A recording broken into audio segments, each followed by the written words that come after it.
এই 12 জনকে যিশু তার দূত হিসেবে প্রেরণ করলেন।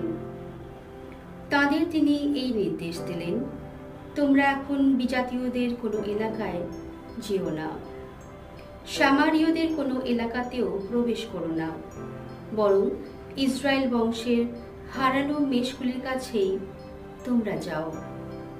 পথে যেতে যেতে তোমরা এই বাণী সকলকে শোনাও যে স্বর্গরাজ্য এখন খুব কাছে।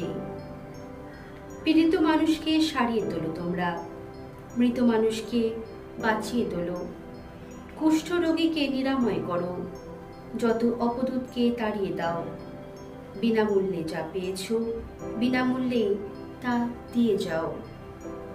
কোমরের কাপড়ে বেঁধে সোনা রূপা টাকা কড়ি কিছুই তোমরা সঙ্গে নিয়ে যেও না।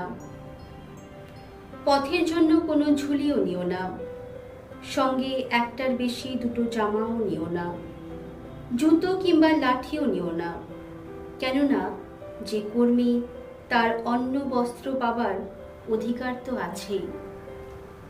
তোমরা যে শহরেই বা গ্রামে গিয়ে প্রবেশ করো, সেখানে খোঁজ নিও যোগ্য মানুষ কে আছে, আর ওই জায়গা না ছাড়া পর্যন্ত তোমরা তার কাছেই থেকো।